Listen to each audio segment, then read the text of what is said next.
سلطان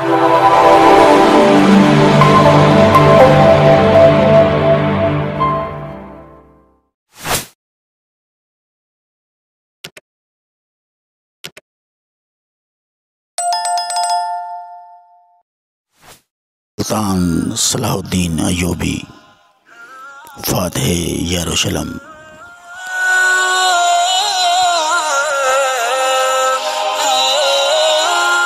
اس سے پہلے آپ اس لازوال داستان کی 30 قسطیں سماعت فرما چکے ہیں۔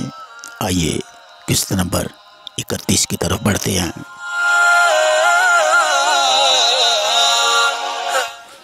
دوسرے دن سلطان نے اس پیغام کا نہایت سنجیدہ جواب دیا: اگر آپ نے ان تمام شہروں پر تصرف کر لیا ہے، لیکن آپ کو خوب معلوم ہے کہ آپ کی روانگی کے بعد یہ شہر دوبارہ ہمارے تسلط میں آ جائیں گے۔ اگر آپ کے لیے اس دور دراز ملک میں آ کر موسم سرما گزارنا مشکل نہیں، تو کیا ہمارے لیے یہ بدرجہ آسان نہیں ہے؟ میرے اہل و عیال میرے پاس ہیں، میں بوڑھا آدمی ہوں، مجھے لذات دنیاوی سے کوئی دلچسپی نہیں، میں تمام لذتوں سے دستکش ہو چکا ہوں۔ میری فوج کے سپاہی سردیوں میں چلے جاتے ہیں اور گرمیوں میں نئے اور تازہ دم سپاہی ان کی جگہ لے لیتے ہیں۔ مجھے یقین ہے کہ میری جدوجہد حقیقی عبادت ہے۔ میں اس راہ عمل پر اس وقت تک سرگرم رہوں گا جب تک خداوند تعالی فتح و شکست کا فیصلہ نہ کر دے۔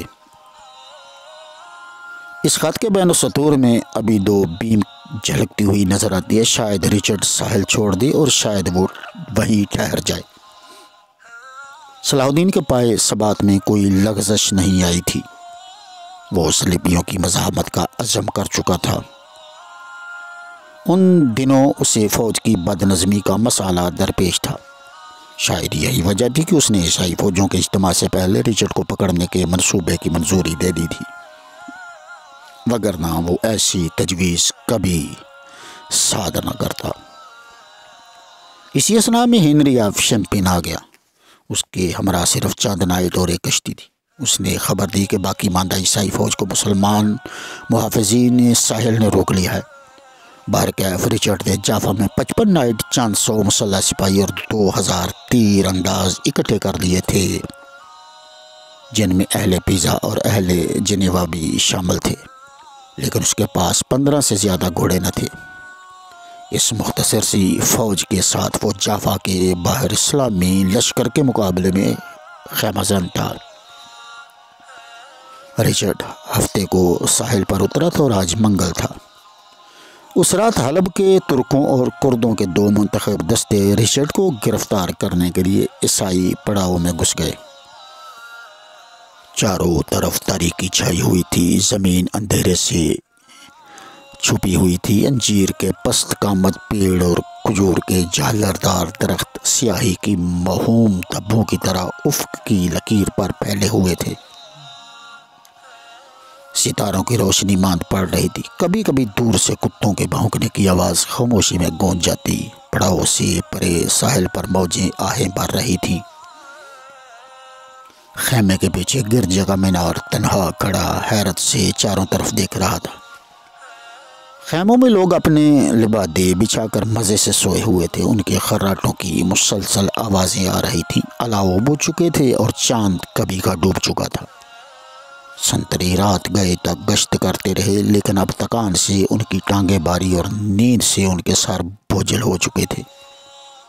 وہ اپنے نیزوں کے سہارے کھڑے تھے یا درختوں تلے بیٹھے اونگ رہے تھے۔ درختوں میں لٹکی ہوئی چھاگلوں سے رس رس کر پانی کے قطرے رفتہ رفتہ ریت میں جذب ہو رہے تھے۔ ایک جوان جہنوی زمین سے اٹھا۔ اس نے جمائلی کھنکارا اور پھر تھوک دیا۔ وہ نیند میں سمٹائے لوگوں کے جسموں کو آہستہ سے پھلانگتا ہوا خیمے سے باہر نکلا اور خیموں کے درمیانی فاصلے میں چلنے لگا۔ خیموں کی تنابیں شبنم کی نمی سے کس گئی تھی۔ وہ نیم غنودگی میں تنابوں سے بچتا بچاتا پامال کھیتوں میں نکل گیا۔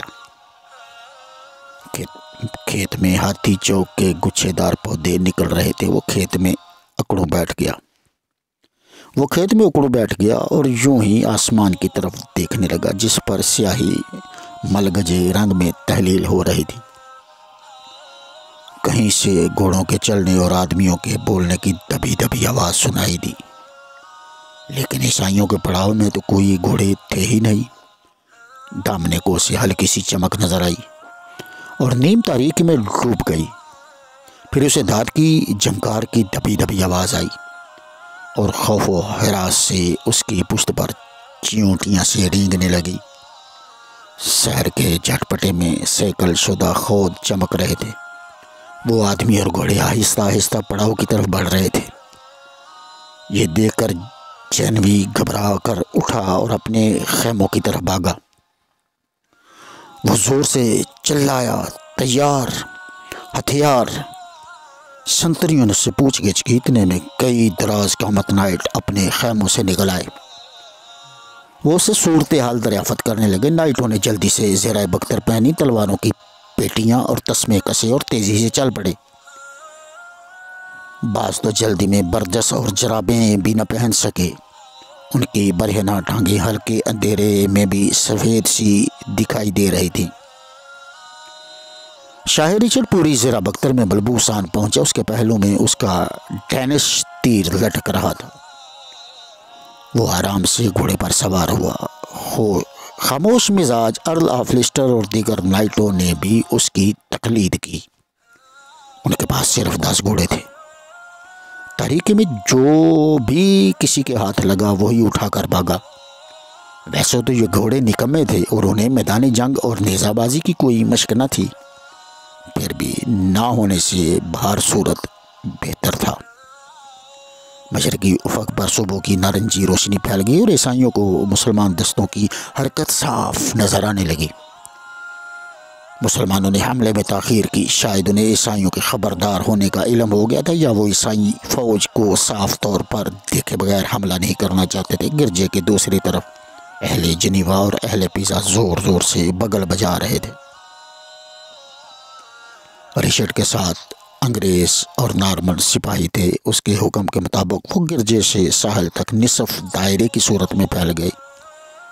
اگلی صف کے سپاہیوں نے اپنے داہنے گھٹنے زمین پر ٹیک دیے اور بائیں ہاتھوں سے ڈالوں کو زمین پر جما دیا۔ ڈالوں کا جھکاؤ زمین کی طرف تھا۔ وہ اپنے داہنے ہاتھوں میں نیزے تھامے تھے۔ نیزوں کی انیاں باہر کے رخ پر تھیں اور ان کے گزوں کے سرے ریت میں گڑے تھے۔ ہر 2 نیزہ بازوں کے درمیانی فاصلہ میں ایک ایک تیر انداز متعین کر دیا گیا تھا۔ ہر تیر انداز کے ساتھ ایک ایک معاون تھا جو اس کو کراس بو، خاص قسم کی یہ ایک گازدار کمان ہے، اس میں گاز چڑھا کر دیتا اور وہ بلا توقف کمان سے خوفناک تیرنما گاز برساتا جاتا تھا۔ رچرڈ نے گھوڑے پر سوار ہو کر فوج کی صفوں کا معائنہ کیا۔ صبح کی رو پہلی کرنوں میں اس کی زیرہ جگمگا رہی تھی۔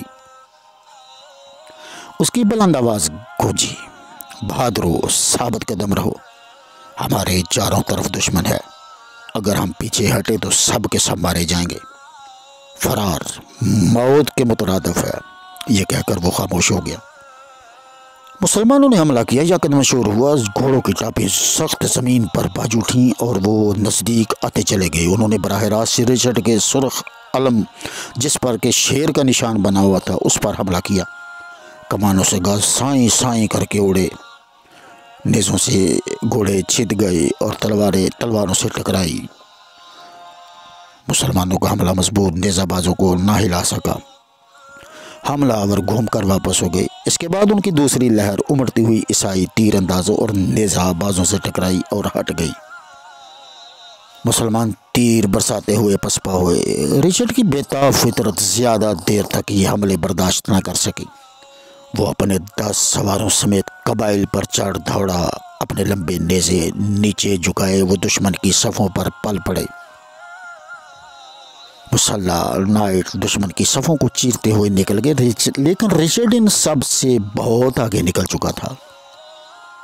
اس نے دیکھا کہ ارل آف لیسٹر پیادہ لڑ رہا تھا۔ رچرڈ گھوڑا دوڑا کر اس کے آڑے آیا۔ وہ حفاظتی اوٹ بنائے کھڑا رہا، حتیٰ کہ ارل مصوف کو ایک خالی گھوڑا مل گیا۔ ان کے گرد مسلمانوں کا ہجوم زیادہ ہوتا جاتا تھا۔ اتنے میں کسی ترک نے نائٹ آف مالیون کو گھوڑے سے گرا کر اور اس کے ہتھیار چھین کر اسے نہتا کر دیا۔ وہ اسے قیدی بنا کر لے جا رہے تھے کہ رچرڈ کی نگاہ اس طرف اٹھ گئی۔ رچرڈ نے پرجوش حملہ کیا اور اپنے بھاری تیر کی ضربوں سے ان کو زیر و زبر کر ڈالا۔ ڈی مالیون آزاد ہو کر دوبارہ اپنے ساتھیوں میں آن ملا۔ مسلمان پیچھے ہٹ گئے۔ دھوپ سے سارا میدان چمک رہا تھا۔ تھوڑی دیر کے لیے لڑائی کا ہنگامہ بند ہو گیا۔ فریقین دوبارہ صاف بندی میں مصروف ہو گئے۔ ادھر سے غیر مسلح ترک سوار آیا۔ اس نے دایاں ہاتھ اوپر اٹھا رکھا تھا۔ اس کے بائیں ہاتھ میں 2 عمدہ گھوڑوں کی لگامیں تھیں۔ گھوڑوں پر زینیں کسی ہوئی تھیں۔ اسے بلا مزاحمت آنے کی اجازت دی گئی۔ اس نے نائٹوں کو بتایا کہ ملک العدل نے یہ گھوڑے شاہی انگلستان کو تحفتاً بھیجے ہیں، کیونکہ انہوں نے بادشاہ کو نکمے گھوڑے پر سوار دیکھا تھا۔ جناب، آپ ان گھوڑوں پر ہرگز سوار نہ ہوں، یہ آپ کو لے کر واپس مسلمانوں کی طرف بھاگیں گے۔ ان کی درخواست کے جواب میں رچرڈ پھلانگ کر گھوڑے پر بیٹھ گیا اور کہنے لگا، آج اگر شیطان بھی اچھا گھوڑا بھیج دے تو میں اس کی سواری کروں گا۔ اس نے حکم دیا کہ قاصد کو روپوں کی تھیلی دی جائے۔ چاشت کے وقت تک لڑائی کا پانسہ بدل گیا اور عیسائیوں کو مات ہونے لگی۔ سلطان کے سوار تیر اندازوں نے مختلف مقامات پر تابڑ توڑ حملے کر کے عیسائی صفوں کو قدرے برہم کر دیا۔ مسلح عیسائی تو اپنی اپنی جگہوں پر ڈٹے رہے، البتہ کشتی ران تیروں کی بوچھاڑ سے بھاگ کر کشتیوں میں واپس چلے گئے۔ کچھ اہل جنیوا شہر کی طرف بھاگے۔ مسلمان سوار ان کا تعاقب کرتے ہوئے دوڑے اور فصیل کے شگافوں میں سے شہر میں گھس گئے۔ جب رچرڈ کو یہ صورتحال معلوم ہوئی تو اس نے 2 نائٹ اور چند تیر انداز ساتھ لیے اور فوراً جافا پہنچ گیا۔ نارمنوں اور انگریزوں کی صفیں بدستور قائم تھیں۔ رچرڈ اس کمزور صاف بندی سے مزید آدمی نکال سکتا تھا۔ جافا کی پرپیچ گلیوں میں گھوڑوں کے انبوں سے گزرتے ہوئے رچرڈ کا سامنا 3 ترک سواروں سے ہو گیا، جن کے گھوڑے عمدہ ساز و سامان سے آراستہ تھے۔ رچرڈ نے عربی راہوار کو مہمیز دکھائی اور تلوار کے بھرپور وار سے ایک کو مار گرایا اور دوسرے کو زمین پر پٹک دیا۔ تیسرا بھاگ گیا۔ عیسائی تیر اندازوں نے دونوں گھوڑے پکڑ لی۔ بادشاہ کو دیکھ کر ملاحوں کے حوصلے بڑھ گئے اور وہ اکا دکا آ کر اس سے آ ملے۔ رچرڈ کے سپاہیوں کی تعداد بتدریج بڑھتی گئی اور اس نے شہر کے گلی کوچوں کو دشمن سے پاک کر دیا۔ اس کام سے فارغ ہو کر اس نے شہر کا ایک چکر لگایا اور ساحل پر جا پہنچا۔ اس نے سپاہیوں کی کشتیوں میں چھپے ہوئے بگوڑوں اور کام چوروں کو نکالنے کا حکم دے دیا۔ وہ کشتیوں سے آدمیوں کو ہانک کر رچرڈ کے سامنے لے آئے۔ رچرڈ نے انہیں سخت سرزنش کی اور حکم دیا کہ ہر کشتی کی حفاظت کے لیے 5 آدمی رہے اور باقی جا کر میدان میں لڑیں۔ وہ ان لوگوں کو ساتھ لے کر واپس شہر پہنچا اور اس نے زخمی اور نہتے لوگوں کو اکٹھا کیا اور انہیں فصیل کے شگافوں کو پتھروں سے پر کرنے کا حکم دیا۔ پھر وہ تنومند بھگوڑوں کو ساتھ لے کر مورچہ بندی کے لیے واپس چلا گیا۔ اس نے ذرا بھی آرام نہ کیا کیونکہ مسلمان بدستور حملے کر رہے تھے۔ وہ بڑی دلیری سے اپنے 12 سواروں کو لے کر دشمن پر ٹوٹ پڑا اور اس کا حملہ پسپا کر دیا۔ وہ تلوار گھماتا بڑھتا ہی چلا گیا تھا اور اپنے ساتھیوں کو پیچھے چھوڑ کر مسلمانوں کے ہجوم میں گم ہو گیا۔ چند ترکوں نے اس کو گھیرے میں لینے کی کوشش کی لیکن اس نے انہیں مار بھگایا۔ ایک مسلمان سردار اس پر حملہ آور ہوا۔ اس نے اپنی گھوڑ ڈھال اوپر اٹھا رکھی تھی۔ وہ تلوار گھماتا اور سر پر گھوڑا دوڑاتا حملہ آور ہوا۔ جو ہی وہ رچرڈ کے نزدیک پہنچا اس نے بادشاہ سے خائف سپاہیوں سے مخاطب ہو کے کہا، کتو راستہ دے دو، ایک مرد کے لیے راستہ چھوڑ دو۔ اسے دیکھ کر رچرڈ نے اپنے اسپے تازی کو چکر دیا اور رکابوں کے سہارے کھڑا ہو کر تلوار کا ایک زبردست وار کیا۔ ایک ہی ضرب سے گھوڑ ڈھال کٹ گئی اور اس کے گلے کو چیر کر اس کی سینے کی ہڈیوں سے نکل گئی۔ سر کے ساتھ ہی اس کا شانہ اور بازو کٹ گئے اور وہ فوراً گھوڑے سے نیچے گر گیا۔ مقتول امیر کے ساتھی ڈر کے مارے اس ناقابل تسخیر آہن پوش سوار کے سامنے سے ہٹ گئے جب وہ ان کے سامنے سے گزرا تو وہ اسے تیروں اور بالوں کا نشانہ بنانے لگے، لیکن اتنے بڑے ہجوم میں ایک خاص شخص کو نشانہ بنانا کون سا آسان کام تھا۔ بالآخر رچرڈ بھاگتے ہوئے گھوڑوں کے ہجوم اور غبار کے بادل سے نمودار ہوا۔ اس کی زرہ میں بھالے اور گھوڑے کی چرمی زین پوش میں تیر چبھے ہوئے تھے۔ مسلمانوں کا جوش سرد ہو گیا، وہ رچرڈ کو ناقابل تسخیر سمجھنے لگے۔ اس کی تلوار ہلاکت آفریں تھی۔ وہ عیسائی صفوں کو توڑنے میں ناکام رہے، اور جب صلاح الدین نے دوبارہ حملے کا حکم دیا تو وہ خفگی سے اپنے گھوڑوں پر بے حس و حرکت بیٹھے رہے۔ سلطان نے اپنے مرکب کی بھاگ ڈھیلی چھوڑی اور ان کے سامنے جا پہنچا۔ وہ سلطان کو دیکھ کر گویا نظریں چرانے لگے۔ نیزہ بازوں کی صف سے رچرڈ دوبارہ نمودار ہوا۔ وہ مخالف فوجوں کے درمیانی فاصلے میں آگے بڑھا۔ وہ مسلمانوں کی اگلی صفوں کے سامنے سے نیزہ بلند کیے آہستہ سے گھوڑا دوڑاتا ہوا گزر گیا۔ کسی کو رچرڈ کے خلاف نہ برد آزمائی کی جرت نہ ہوئی۔ جب سلطان نے پھر حملے کا حکم دیا تو سوائے اس کے بیٹے ملک ظاہر کے کوئی اور آگے نہ بڑھا۔ سلطان نے پھر حملے کا حکم دیا تو کئی امیر ہنس دیے۔ المشطوب کا بھائی چلایا، اب ان امیروں کو بلائیے جنہوں نے ہمیں فتح جعفہ کے دن مار مار کر پیچھے ہٹایا تھا اور ہم سے مال غنیمت چھین لیا تھا۔ سلطان نے اسے بغور دیکھا۔ وہ چند لمحے خاموش رہا اور پھر مراجعت کا حکم دیا اور وہ اپنے مملوک امیروں کی معیت میں واپس اپنے خیمے کی طرف بڑھ گیا۔ رچرڈ نے جعفہ کو بچا لیا اور چند دن بعد وہ تھکن اور بیزاری سے بیمار پڑ گیا۔ شہر برباد ہو چکا تھا۔ گرمی، غلاظت، تعفن سے زندگی دو بار تھی۔ فوج میں بیماری پھیل گئی اور کثیر تعداد میں لوگ مرنے لگے۔ رچرڈ کی قوت بھی بحال نہ ہو سکی۔ وہ اسے اکا لے گئے۔ وہاں اس نے کائنٹ، ہینری ٹیمپلر اور ہاسپٹل فرقے کے سربراہوں کو بلوایا۔ وہ اس کے بستر الحالت کے گرد جمع ہو گئے۔ ان کے چہرے افسردہ تھے کیونکہ صلاح الدین کو مصر سے نئی تربیت یافتہ مملوک فوج کی کمک پہنچ گئی تھی۔ اس نے مفسدین کو نکال دیا تھا اور کمزور صلیبیوں پر کاری ضرب لگانے کے لیے فوج کی از سر نو تنظیم شروع کر دی تھی۔ اس وقت جنوب میں فرانسیسی فوج کیسریا کے پاس خیمہ زن تھی، مگر وہ رچرڈ کے پرچم تلے لڑنے پر ہرگز آمادہ نہ تھی۔ سارا ساحلی علاقہ غیر محفوظ تھا اور دشمن کہیں بھی حملہ کر سکتا تھا۔ رچرڈ کی مختصر فوج ساحل کی حفاظت سے قاصر تھی۔ اس کے پاس بمشکل 100 نائٹ تھے جن پر وہ اعتماد کر سکتا تھا۔ وہ بخار سے اتنا کمزور ہو چکا تھا کہ ہفتوں تک گھوڑے کی سواری کے قابل نہیں رہا تھا۔